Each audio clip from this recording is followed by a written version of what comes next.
Assalamualaikum warahmatullahi wabarakatuh. Perkenalkan, nama saya Novan Prasetya Nyuwono. Saya dari kelas A Bahasa Inggris 2016. Di sini saya akan menceritakan tentang cerpen saya yang bertemakan culture dengan judul Soro. Pertama saya akan menceritakan tentang karakternya. Jadi, karakter utama dalam cerpen saya itu bernama Arif. Arif datang dari keluarga yang dibilang tidak terlalu kaya dan tidak terlalu miskin. Namun, keluarganya cukup terpandang di desanya karena leluhurnya dia yang menemukan lokasi itu pertama kali untuk dihuni. Kemudian karakter kedua yaitu Pak Desore, yaitu dia adalah adik dari orang tua dari Arif. Pak D-nya ini merupakan salah satu juru kunci dari desa tersebut. Kemudian ketiga, orang tua si Arif sendiri, yaitu Bu Ne dan juga Pak Ne.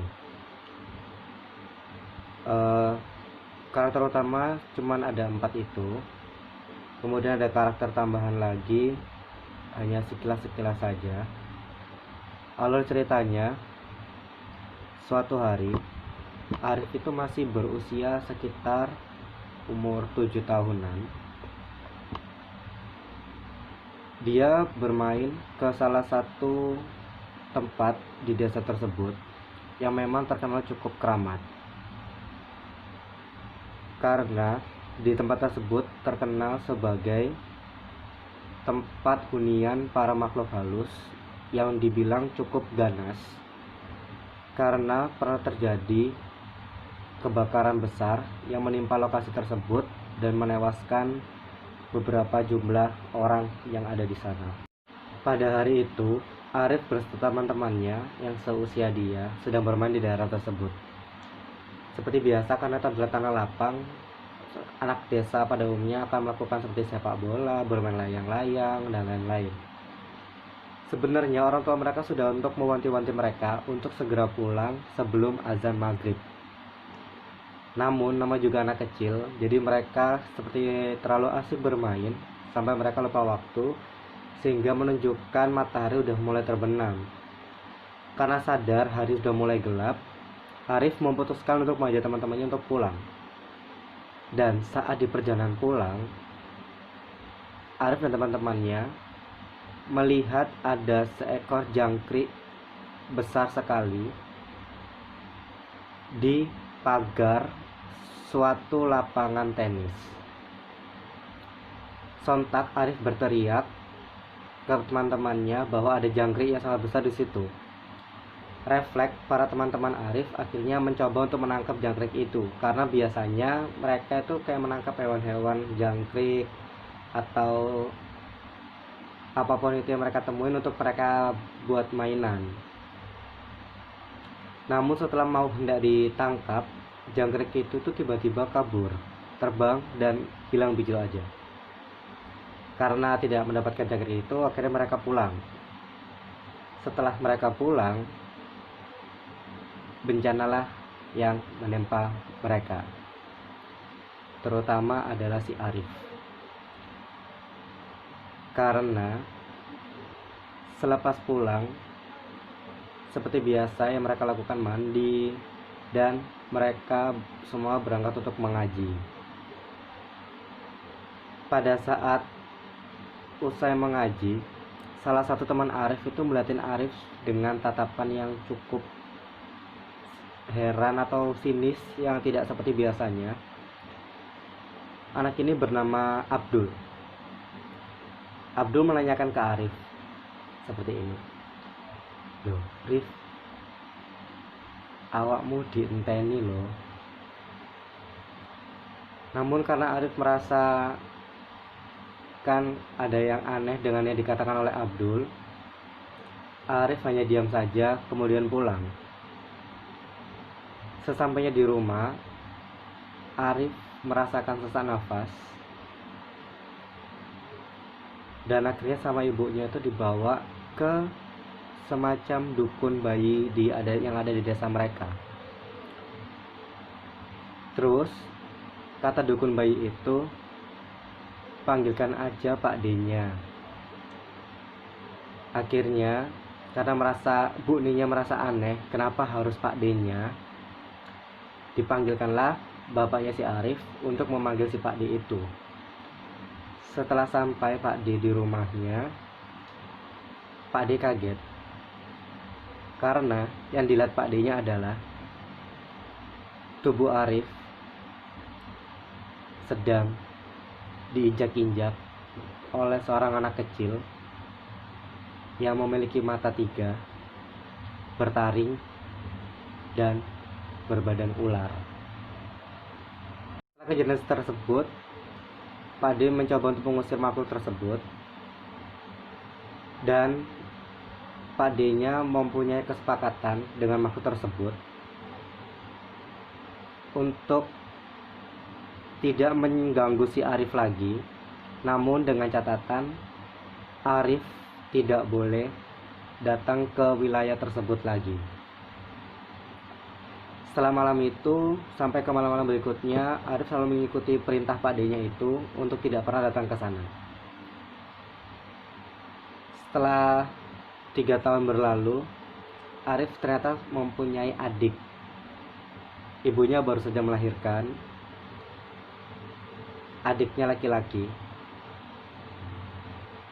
5 tahun kemudian, Arif sudah berusia sekitar 15 tahunan. Dia sudah tidak pernah lagi menginjakkan kakinya ke daerah tersebut lagi. Namun, di suatu hari, di malam saat Arif tidur, Arif tidak bisa tidur dengan nyenyak. Akhirnya, Arif memutuskan untuk tidur bersama ibunya. Karena pada malam itu bapaknya tidak ada di rumah, Arif hanya tidur bertiga dengan adiknya dan ibunya. Meskipun sudah tidur dengan ibunya, Arif masih merasakan tidak nyaman, dan pada akhirnya Arif tertidur pulas dengan sendirinya. Tak beberapa lama, Arif tiba-tiba terbangun, dan betapa kagetnya dia melihat makhluk itu lagi, makhluk yang sudah lama tidak pernah dia jumpai, berada di atas tubuhnya.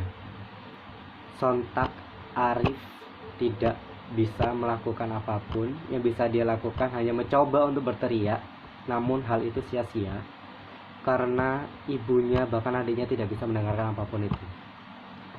Anehnya, tiba-tiba ada yang mengetok pintu, dan ternyata itu adalah Pak D Sore.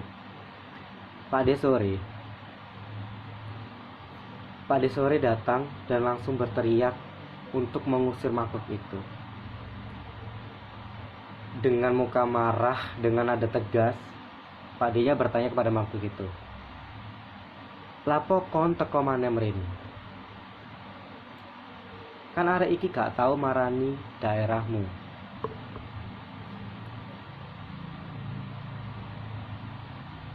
Mendengar percakapan itu, si Arif berpikir keras apakah dia pernah melanggar atau apapun, tapi dia merasa tidak pernah melakukan itu.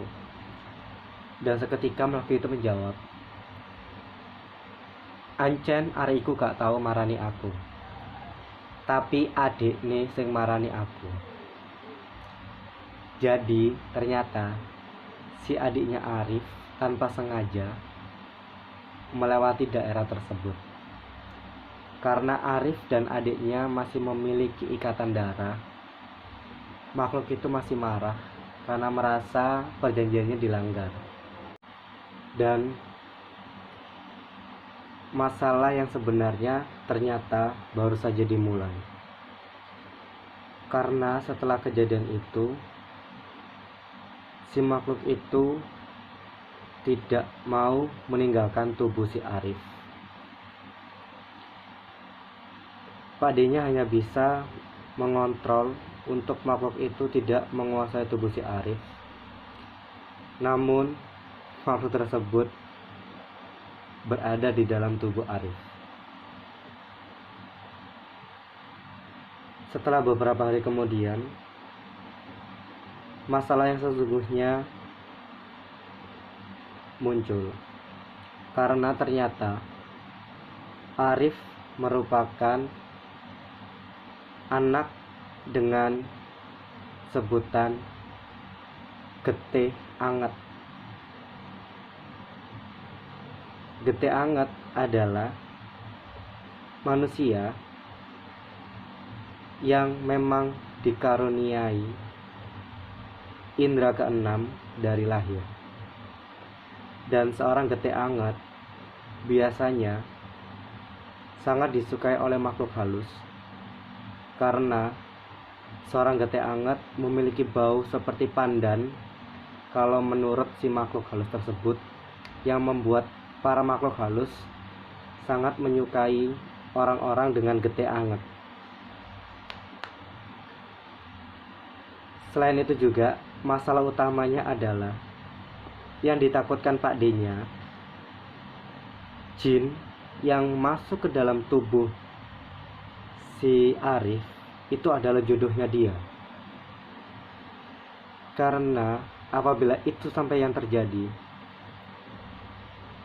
jin itu tidak akan pernah bisa dikeluarkan dari tubuh si Arif. Pada suatu malam, Arif, Bu Ne, Pak Ne, dan Pak D sore pergi ke suatu desa untuk menemui guru spiritual dari si Pak D. Sesampainya di tempat tersebut, gurunya yang biasa disebut dengan Nyai itu marah semarah-marahnya kepada si Pak D, karena ternyata selama itu masih ada yang ditutup-tutupin sama Pak D-nya dari keluarga besarnya, bahkan dari Nyainya sendiri, yaitu secara diam-diam Pak D-nya menutup mata batin si Arif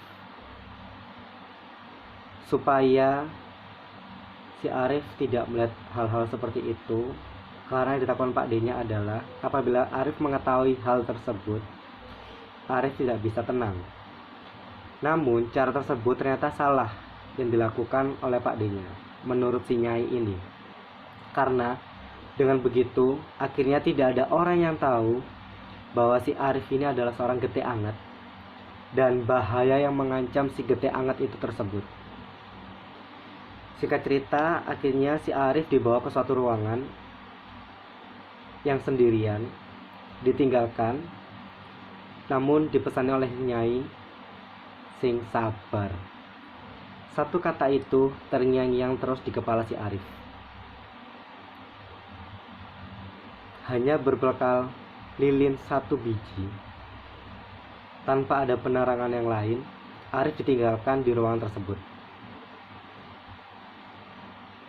Setelah tidak ada suara langkah kaki lagi, Arif merasakan hal yang aneh. Kenapa? Karena dia merasa di sekeliling dia itu kayak penuh dengan orang. Tidak lama kemudian, Arif mendengarkan suara gamelan. Seperti lagi ada pesta pernikahan yang megah dengan diiringi oleh suara gamelan, wayang, dan lain-lain. Namun anehnya itu adalah di tengah hutan. Tiba-tiba ada suara orang menyinden. Dengan samar-samar, Arif melihat ada bayangan wanita yang sedang menari dan dikelilingi oleh banyak sekali orang. Setelah musik itu berhenti, penari itu berhenti bergoyang, para penyinden berhenti bernyanyi. Tiba-tiba semua mata yang ada di sana tertuju pada Arif. Arif yang masih di usia sekitar belasan, dalam kondisi seperti itu, dia merasa ketakutan yang sangat hebat. Dia merasakan bulu kuduknya berdiri begitu kencang, dan tiba-tiba dada Arif terasa sesak. Malam berganti pagi, Nyai menjemput Arif yang sedang tidak sadarkan diri, dibawanya ke pondoknya si Nyai. Saat tersadar, Arif seperti lupa akan semuanya dan dapat kabar hari itu juga bahwa Nyai meninggal dunia. Setelah kejadian itu, Arif benar-benar mewanti-wanti dirinya untuk benar-benar tidak melanggar apapun yang sudah diucapkan oleh Pak D-nya. Dan setelah kejadian itu, Arif mulai bisa melihat hal itu semua tanpa ada pembatas. Sehelai benang pun di depan matanya yang ternyata selama ini terkunci oleh tindakan Pak D-nya sendiri. 3 tahun kemudian, si adiknya meninggal dengan keadaan tidak wajar. Keluarganya Arif mulai berantakan, dan akhirnya Arif memutuskan untuk pindah keluar kota sendirian.